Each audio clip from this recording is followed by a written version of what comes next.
We definitely don't want to encourage people to hate others, but let's be honest, there's a lot of hatred in society, and some people might be more, how shall we say, hateable than others. And when it comes to the world of Ultimate Fighting Championship, hatred can at times be a recurring theme. With so many beefs, egos, and rivalries, it's really no surprise that tempers flare and hatred simmers. So stay tuned and don't go away, because we're about to reveal the most hated UFC fighters of all time. First up, why do UFC fans hate John Fitch?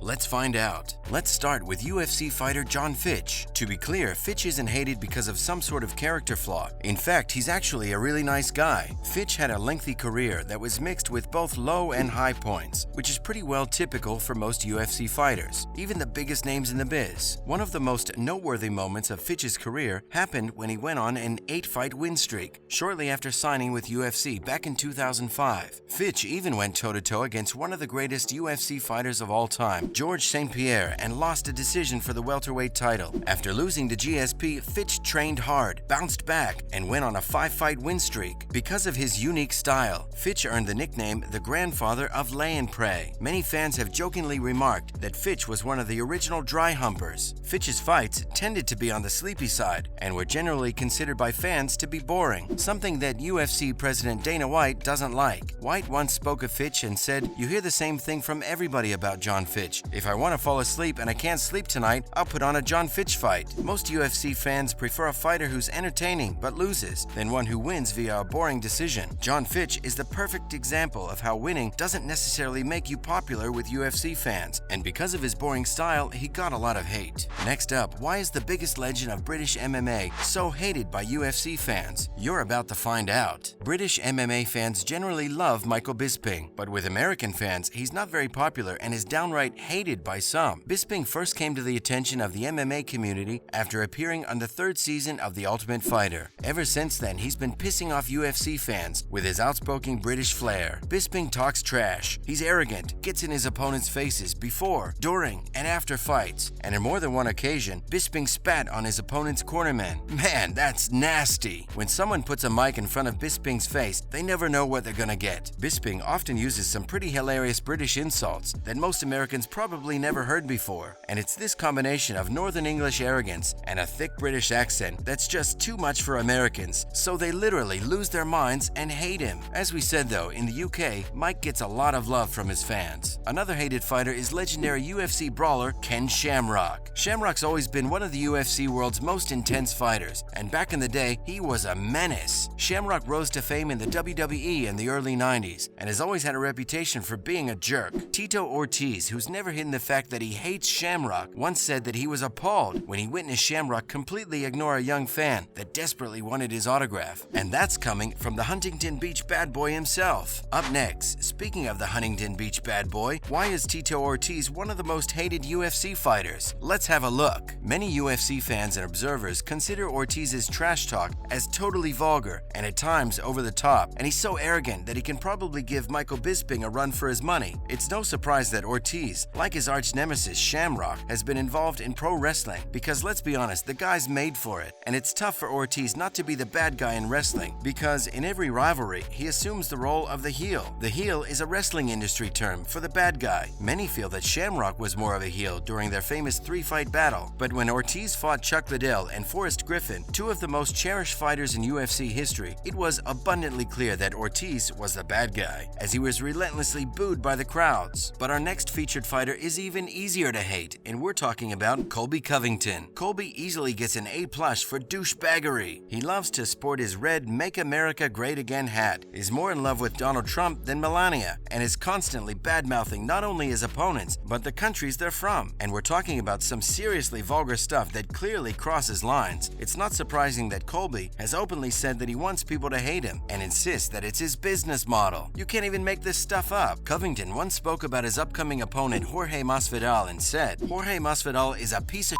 father. He's a piece of fighter. Stay tuned and don't go away because we're revealing some of the most hated UFC fighters of all time, from both the old and the new school. Next up, why has Rousimar Palhares earned a spot on our list? You're about to find out. Newer fans might not know what Palhares is like or what he's done in his career, so we've decided to expose it. For one, he's a guy who likes to hurt people, maybe a little too much. You're probably saying, oh come on, hurting people is what the UFC is all about. And to some extent, your assertion might be correct, but not the way Palhares has done it. Palhares has repeatedly refused to let go of submissions and has caused his opponents to suffer career-threatening injuries. 10 of Palhares' 19 career wins have come from his trademark heel hook submission, which makes him a dangerous opponent. But at UFC 111, things took a bit of a darker turn when Palhares was suspended by the UFC for 90 days for not letting go of the heel hook on Thomas Droll after the referee had stopped the fight. Just 3 years later, at a UFC Fight Night event, the UFC fired Palhares for good after he did the exact same thing to Mike Pierce. Pierce suffered a sprained MCL and torn ankle ligament, and it kept him out of the octagon for 2 years. So, while yes, hurting people is certainly part of the UFC, what Palhares was doing clearly crossed the line, and that's why so many UFC fans hate him to this day. Of course, you want to eliminate your opponent, but trying to break your opponent's ankle and end their career after a referee has already called the fight is obviously not cool. So the UFC was correct in giving Palhares the boot. Up next, why do fans hate Chael Sonnen? Let's take a look. Chael Sonnen is another one of those guys that can easily leave a bad taste in your mouth. It all started when Sonnen declared himself undefeated after losing to Anderson Silva. This angered many fans because, for one thing, Silva clearly beat him, and two, at the time, Sonnen had 10 losses on his MMA record, and he was stopped 9 out of the 10 fights. Sonnen is a lot like Conor McGregor. He likes to say absurd, idiotic, and off-putting things so that he can promote fights, and it's a strategy that's worked for him. After all, it got him a fight with Silva and John Jones, but Sonnen's comments about Brazil crossed a line and were downright racist, upsetting many fans. One comment made by Sonnen was, if you bow in Brazil, they'll hit you over your head and take your wallet. There's an entire library of offensive comments that have come from Sonnen, and as a result, he's hated by many. But for now, let's talk about the next most hated UFC fighter on our list, Jon Jones. With Jones, it's difficult to know where to start. He's failed drug tests for cocaine and performance-enhancing drugs, was investigated by police for being drunk and firing a weapon in his car. He's received both DUI and assault charges, plus a domestic violence arrest, and he even hit a pregnant woman with his car and ran away. To be fair to Jones though, people do make mistakes, but society, and fans in particular, expect pro athletes to learn and grow from those mistakes. Apparently Jones has quit alcohol, but it remains to be seen if he'll be able to make a triumphant return to the UFC, and there's no denying the fact that Jones was an incredible fighter. Finally, we hope you enjoyed our list of some of the most hated UFC fighters of all time. It's clear that many of these fighters are hated by fans for a variety of reasons, and there really wasn't a common thread. Some were hated for the things they said, some were hated for their antics outside the octagon, while others were hated for the things they've done inside it. All they have in common is that they are definitely hated by thousands of fans. That's a wrap for today's video. Thank you for watching.